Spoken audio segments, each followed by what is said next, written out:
For all the people out there with a dream that just want to be seen. Yeah, my dream's bigger than the average. Welcome, everybody, to the fourth episode of the Be Seen podcast. Today, we have Doug Holder. This gentleman has taught poetry for over 40 years. He is the founder of Ibberton Press, which has been here for 25 years. Doug, share your journey with the world. It's a magnificent one. Well, I don't know. My journey as a poet, I grew up around books. My great uncle, David Kirschenbaum, was a prominent bookseller in New York City, something that was known as Book Row, and right near Carnegie Hall. And he had the Carnegie Bookstore, and it was used books and rare manuscripts and things like that. He was very prominent, and we always had books around us.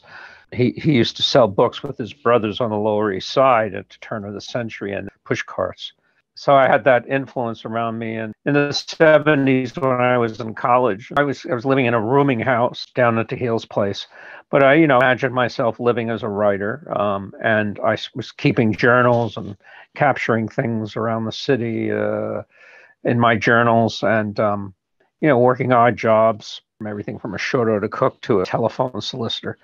But that was all like life is fodder for your work. And so all that experience in my rooming houses and the eccentric people I've met, people on the margins.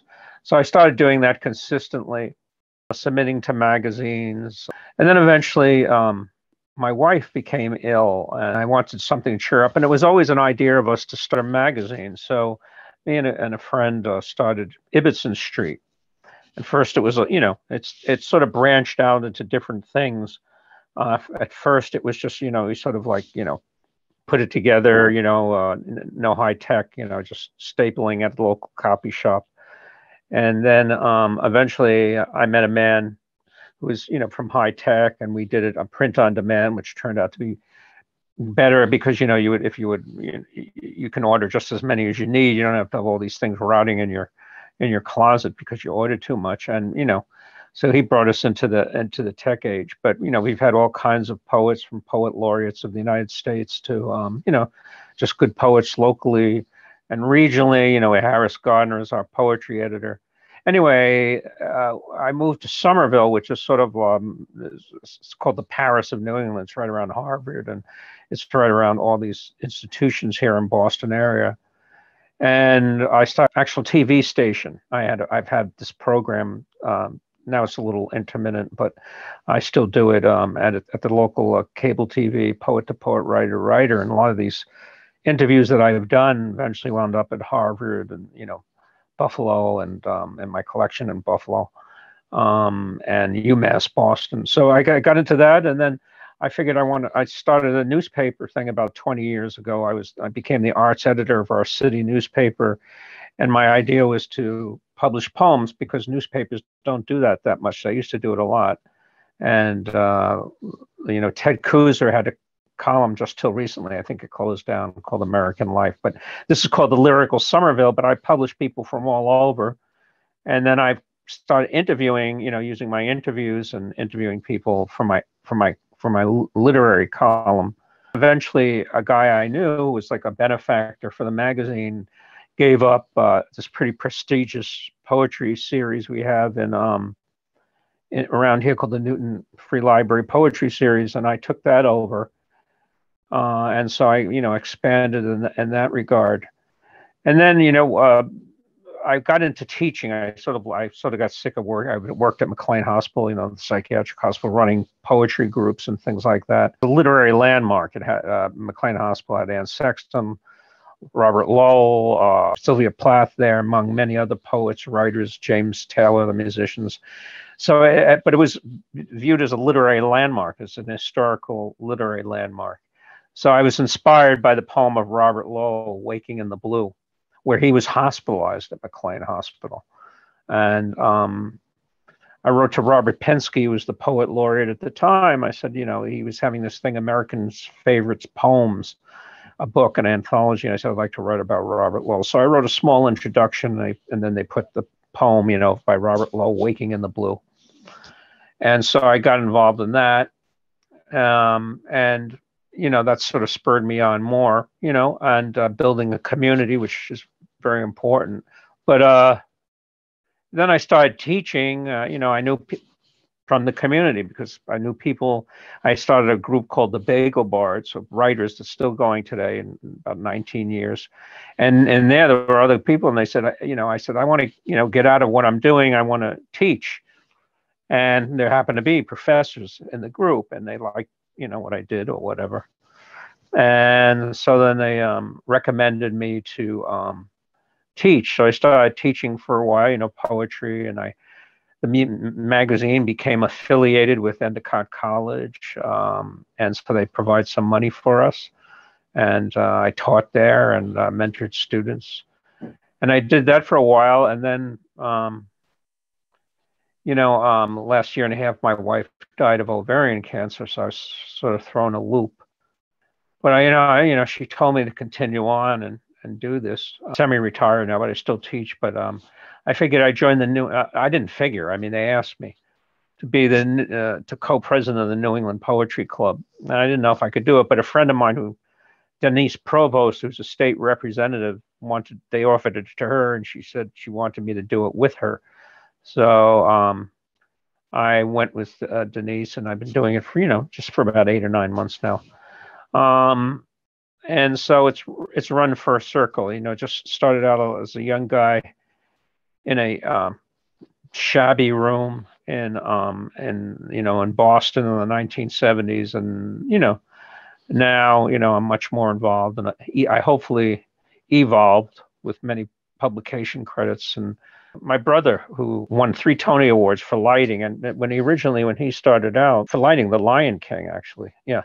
And so when he started out in theater, and he also majored in forestry. So he started out as like working in business and insurance or whatever, forest industry, whatever it was. And, he told me that all the guys at work would only talk about what they're going to do on the weekend. They didn't talk about their work. They weren't enthused. They just talked about what they were doing when they weren't working. He says, I don't want to have a life like that. I want to be something that I'm passionate about, even though he was making good money. So he went on. Some people said, yeah, good. He kept the faith. One of his teachers, who was a major lighter, said, you really should try something else. But he didn't listen to her. And obviously, and it's the same thing. You want something, for me, I haven't made a lot of money or anything like that, but I've enriched my life in many ways. The people I've met, the people I've interviewed, the work I've done. It gives me a reason to, you got to have a purpose, man. And so that's what it gives me. I'm so sorry to hear about, obviously, your life. Yeah. Yeah. I agree with that about purpose. And I agree with being enriched, maybe not monetarily, but, it's like that scene out of Rocky. I don't know if you've ever seen it with Mickey. And he says to Rocky, like, how nature is smarter than people think. And little by little, we keep losing.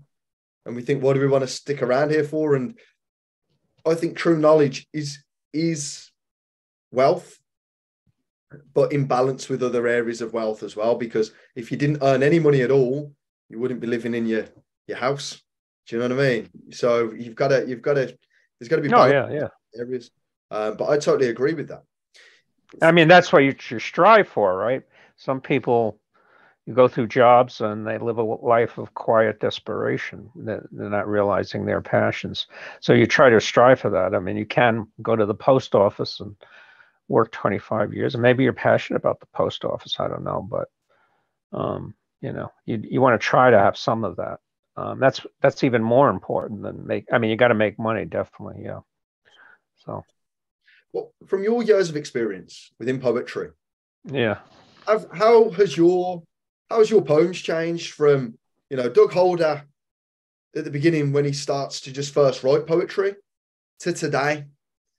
Doug Holder writing poetry with all those years of experience and writing behind him.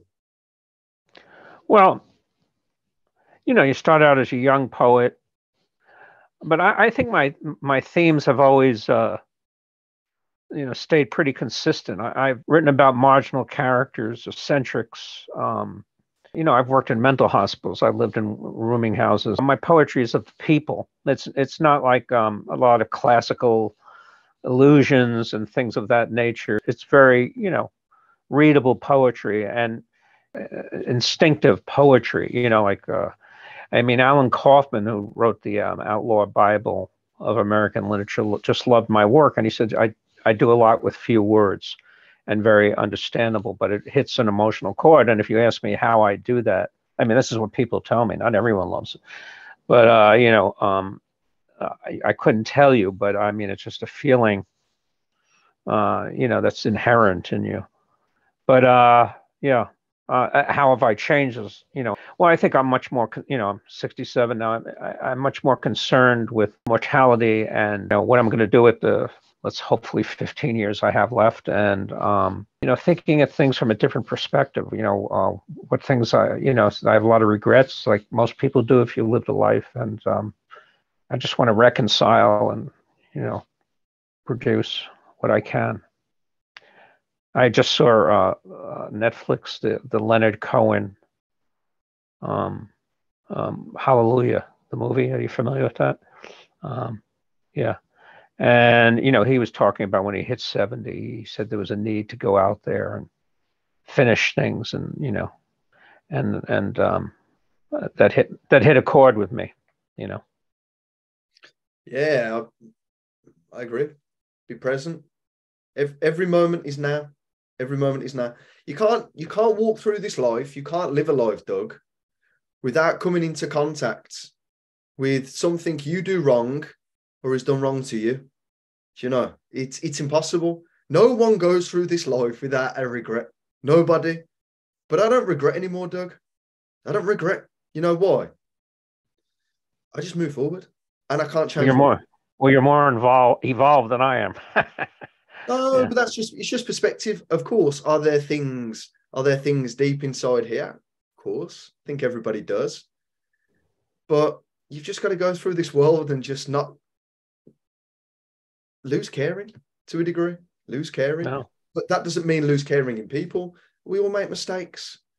Make mistakes, but who we are today is not who we were last week, last year, 10 years ago. So, Yeah. What life is. Life's wonderful. Write about it. Write about the regrets.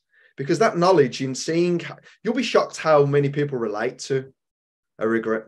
Then go, yeah, I regret the same thing. And then that provides comfort that actually we're both human, aren't we? We didn't mean to do it. No, we didn't. So it's okay. Mm-hmm. Think about it. What's some of the mistakes that poets make, Doug? What mistakes like when you're teaching creative? Well, yeah. Well, when you're beginning as a poet, and I teach a lot of, 18, 19-year-old kids, you think you have to be up in a Tibetan cave or something like that and have this, experience with mescaline or, and I tell them, no, poetry is in your right down the block. Poetry is right in your house. Poetry is in the most simple things because everything is connected. And so a simple hat, for instance, can mean much more, can remind you of your father, or it just springs out, or a shirt. You can think of the workers in sweatshops, and you can think of people who were out in the field picking cotton. That was from Robert Pinsky's The Shirt, which I often teach. So, and, sometimes they want to use and they're not familiar, they'll use archaic language like thou or something like that. You want to write with your true voice. But at first, you imitate poets and you try to be like them. And then you eventually develop your own voice. So in other words, hopefully I achieved a point where, they said, well, that's a Doug Holder poem, it has a certain sensibility to it. And so, yeah, the beginning poet, it's a writing process, and everything is a process. So it's not like, there are few born poets just come out there and write, just suddenly they're writing great stuff. It's a lot of reading and of other poetry and everything. You just take in everything and try to distill it into poetry where every word counts. I think that's well advised. The imitation side, definitely. We imitate what we read to feel that we are, we're poetry. We write in this world. Mm-hmm. But the truth is, it's your own voice. It's your own distinctive voice that makes it, clear and pure. And original. Like you said, a Doug Holder poem. So it must... I read your poetry, spookily, is very similar to mine. No?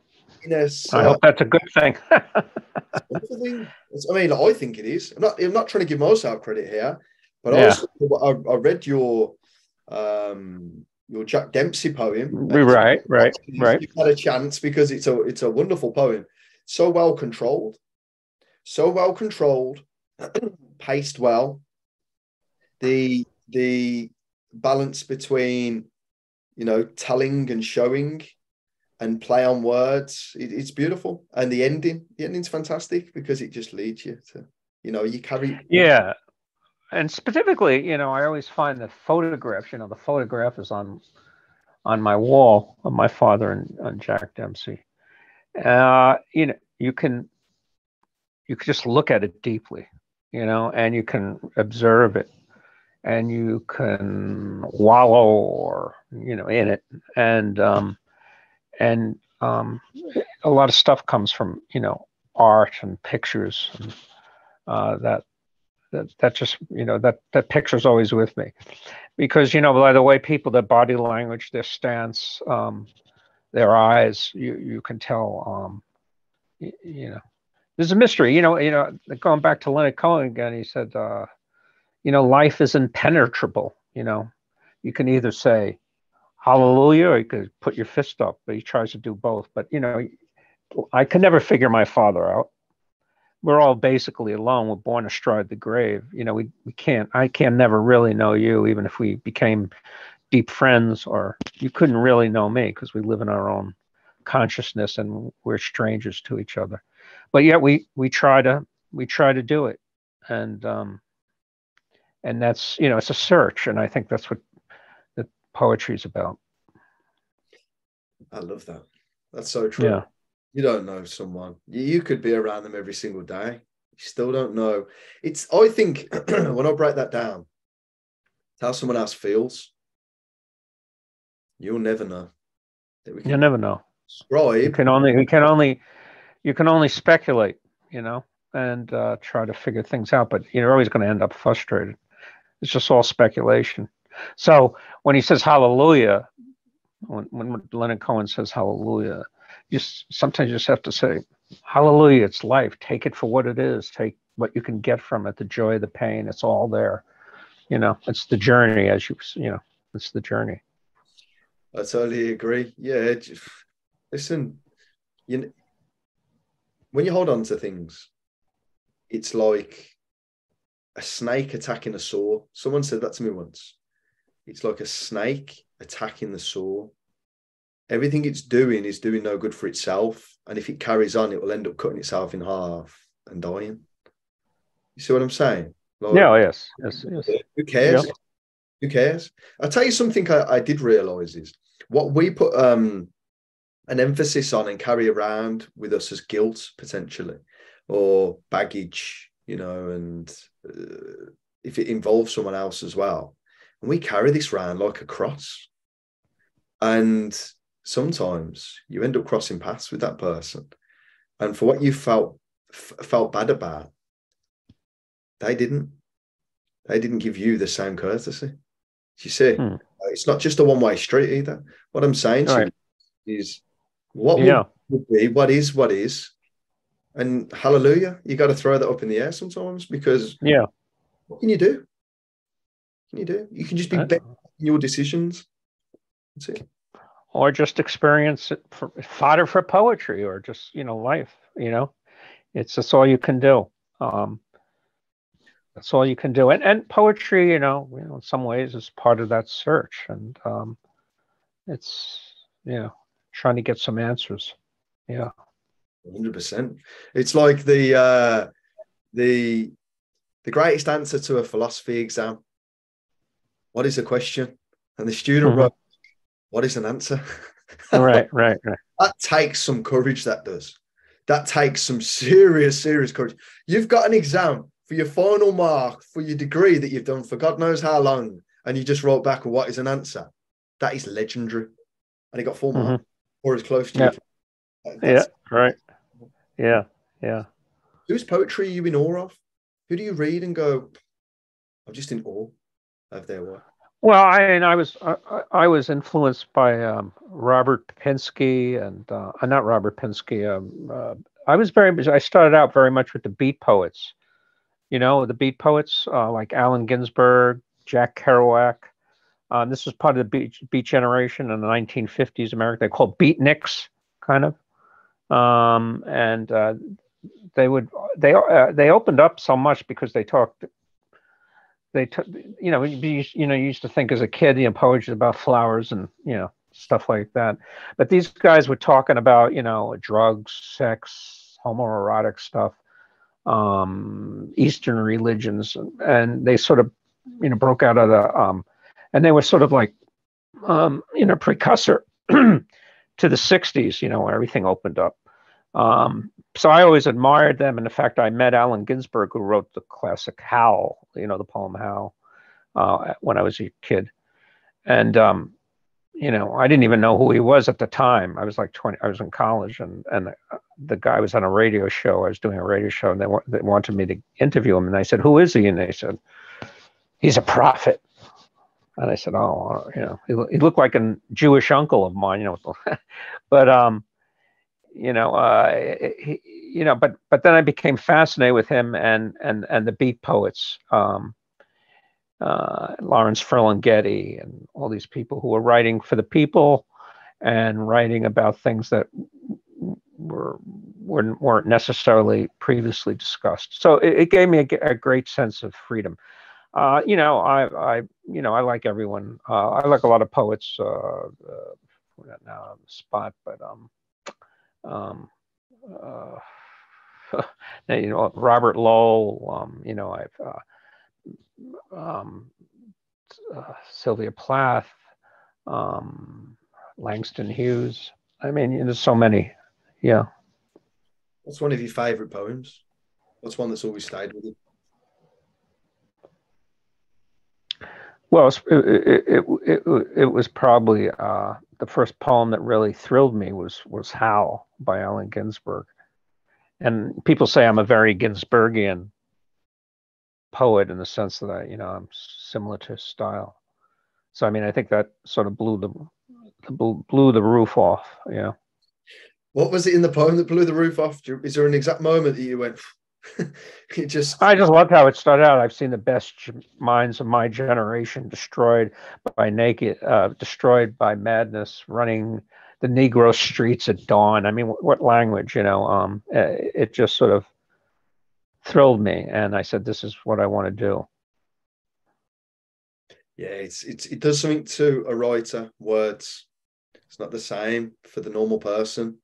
There's many readers in the world, but they don't feel compelled, almost chained. Well, a lot of readers who are, they're readers because they want to be compelled, I think. Not everyone is a literary person, which is not bad. I mean, I'm not saying that I'm better than anyone or that literary people are more in, better people or whatever. But, I mean, if you're a serious reader, if you're a reader, just of newspapers and things, it's a different story. Yeah. Oh, but I think that's sensibility. Yeah. Within your poetry, do you prefer metaphors or similes, or do you balance them when you're conveying? Oh yeah, I mean, I don't, sit down and say I'm going to write metaphors, but I often do, and I mean, simile is a form of metaphor. It's a very natural process. I'll never say I have to have 6 metaphors and 2 similes. It's just, when you start writing, it just comes to you. You know what I mean? Yeah, no, I agree. I always start a poem with an idea, usually a line that I run with that I go, that captures my attention. That's a strong line. I run. Yeah, like a line, or I always keep a little notebook in my back pocket, so if I hear something, I write it down. I may come back to it, or I just wake up one morning with an idea. Sometimes there's long stretches. I can't write like some people can write, on command, but I can't. So, something just catches in my mind, and like I remember when my mother died. I started, I don't know if you're familiar with uh, Jewish prayer, but there's something called davening where you go like this, sort of a chanting, it's sort of a meditative state. And when my mother died, I started meditating about her lines, bowing my head just as they would in temple, and it sort of got a rhythm to it. And sort of was like it just suddenly came to me, and it, sort of like mother, mother, mother, and this stuff, the good and the bad, the yin and the yang, mother, mother, mother. So, and when my wife died, we always talked about how would we communicate when she was dead, and we said birds, through birds. And it was interesting that, and I'm not a religious man at all, but I remember I had put my head on her chest as she took her last breath. The nurse came by and said she's gone, and then just from the side of my eye, I see something fluttering. I turned around, wasn't there. But I choose to believe, rather than just having a sort of psychotic break because of one attention, I choose to believe there is a spiritual aspect, and something like that. That's poetry, and it happens once in a while. When you get out of when you get out of all the bullshit that sort of you got the headphones on, you got the computers and everything. If you're open to the universe, and you're able to slow down, because I know we're all in this rapid pace, me included. But you can be sensitive to these things.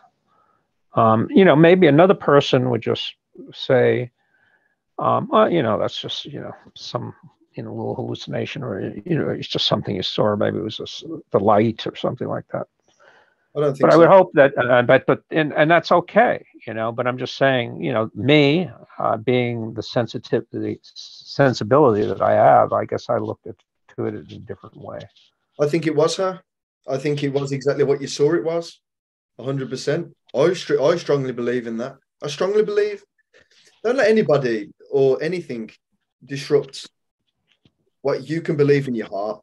And as you said, you're not a religious gentleman, and that's okay. That's not an issue. Doesn't mean you're not spiritual. It means you're not connected, and you wasn't connected with your wife. I 100% believe that was her. How did you get into creative writing? How did you get into teaching this at the university? Well, like I said, I always thought of myself as, my mother was a teacher, and I always thought of myself as teaching. And like I said, when the opportunity, I retired from working at the hospital, and the opportunity was there because I knew people from my community. That then I got into it. And there was a guy who heard me read, named Dan Sklar, who's a professor of creative writing at Endicott, and he liked it. And I said to him, look, I got a master's. I like to start teaching and writing, and he liked my style. He liked my personality. Sort of straight, no chaser. And we got along. So he sort of brought me in, and things have worked out. But that's how I got into it. It was it's very hard to get into these things unless you're hugely you got this huge book deals and things. But I was well known as in the community as a writer and an organizer, and I established that reputation. So I got the opportunity based on what I've done to get in teaching. Yeah. You write within any of the fields, Doug? You write, obviously, you're a professor in poetry. Yeah, I'm a lecturer. I'm a part-time lecturer. Yeah. Yeah. What other areas do you write in? Do you write in prose? Do you write?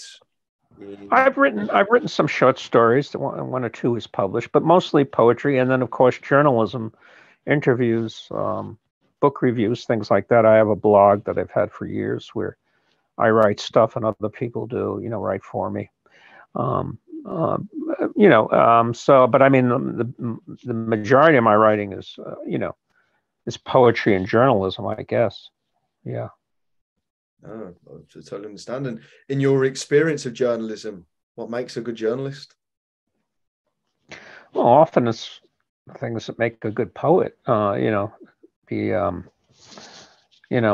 be observant, have that gimlet eye out for things, for details. Always look for the details and try to have a hook. Try to hook people in. Writing is writing in many respects. I mean, no matter what genre of writing, I know you're a screenplay, writer, right? There's certain commonality between all genres of writing. What would that commonality be? Well, I was just saying, like the eyes for detail and stuff like that.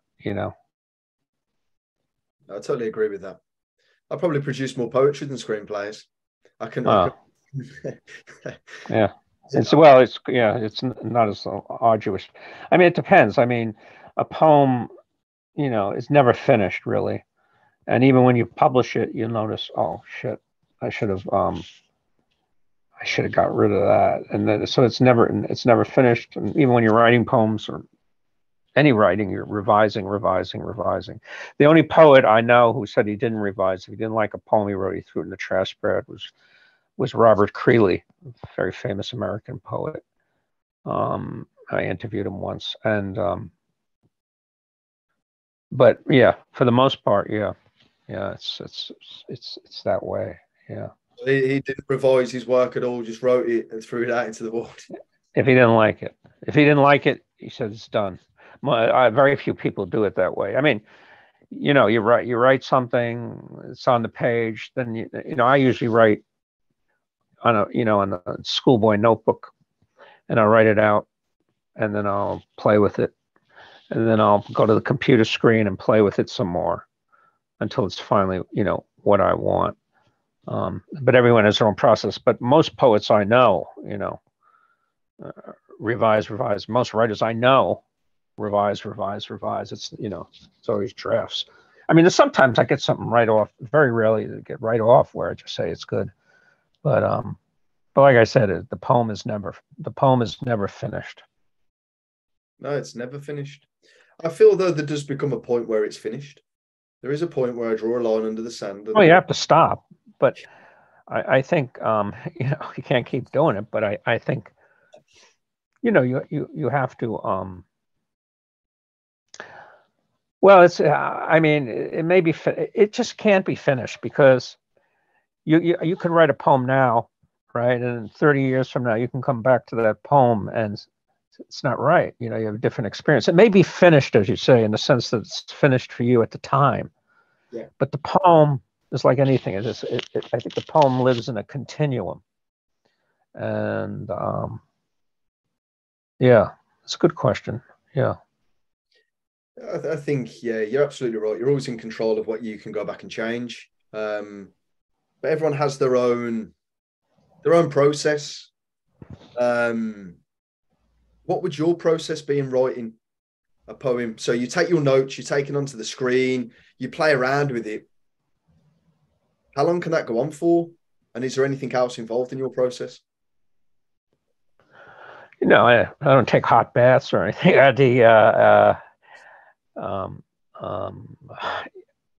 It's just, you sit down with a piece of paper and you write and you cross out things and, you try to fool the sentences and trying to distill things, just trying to get to the essence.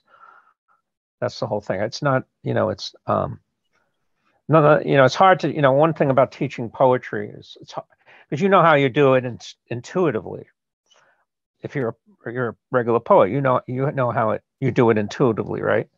But if you have to teach it and go like, do this, it's a whole different story. So that's the the problem in teaching it. I mean, you know, some people are naturally attuned to that, and others aren't. They're going to be accountants, they're going to be lawyers, and they can be still poets and lawyers and accountants. But some people just have a natural sensibility to that, and others don't. Just like I don't have any sensibility for mathematics. I just never caught on. But that's the way it is. You've not done too bad though, Doug. You know, you've been a journalist, you've interviewed some wonderful people, been on radio, you're a professor of creative writing. You know, you held lecturer. Lecturer. I'd like to. I never made professor, but as lecturer, I've lectured. Okay. How would you make professor? What is the path? How would you become professor? Well, you know, I started out late. Like I said, I was like, you know, 15 years ago, so I was like 50 years old. Plus, you know, in writing, you can have an MA, a master's, but usually they look for someone with at least an MFA, which I didn't have. I had a master's in English and literature.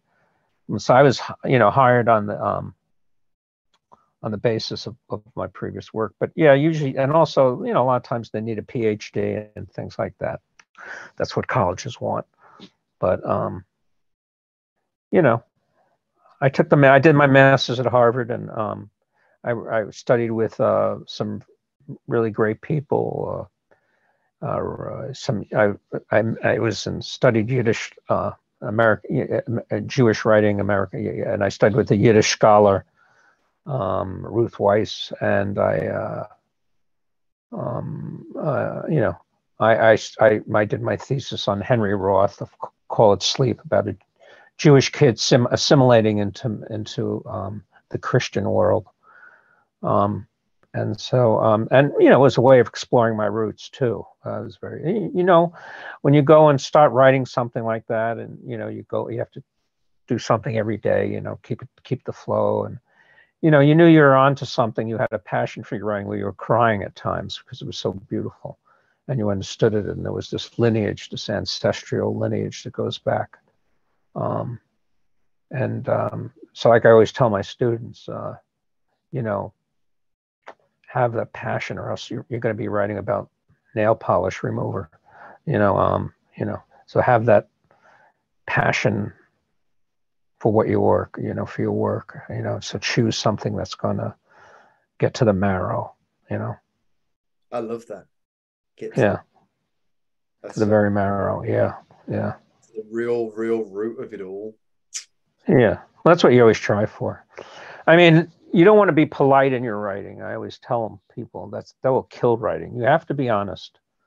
And if you're saying, you know, my mom, you know, I'm writing about my mother in her gingham dress going down to the creek and serving oatmeal cookies and milk, they're really not going to play. But, you know, you get into the conflict. You know, they say great pain brings great art. That's true also.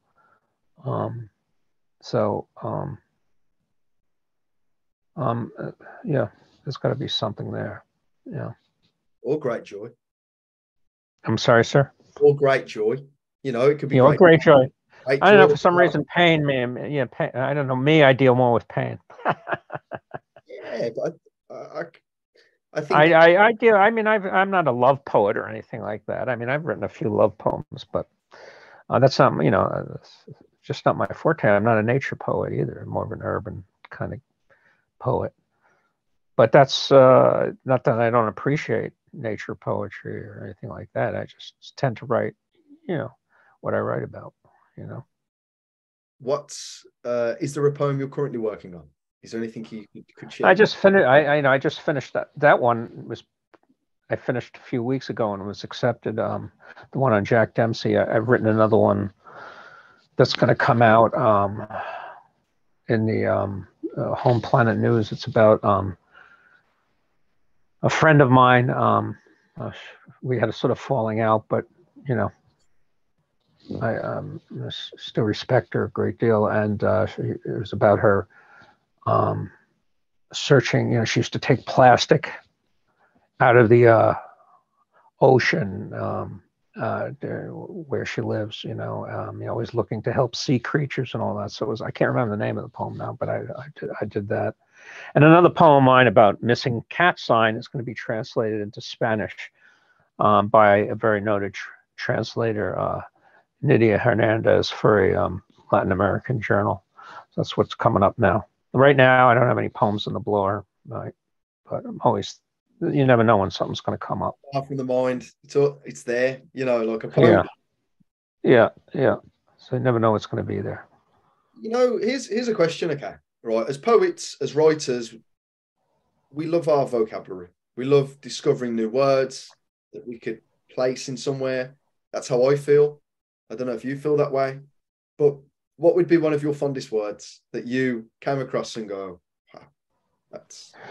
Well, I have sayings that I like, from, I always like, Thelonious Monk, the jazz artist.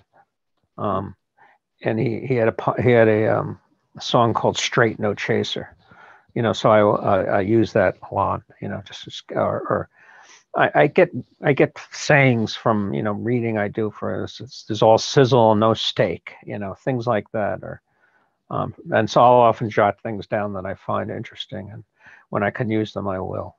What a wonderful conversation it's been with Doug. A very intriguing journey, and one which has led him to now educate others on a path of being in journalism as well. Thank you for your time, Doug. Thank you. Be seen, everybody. Thank you.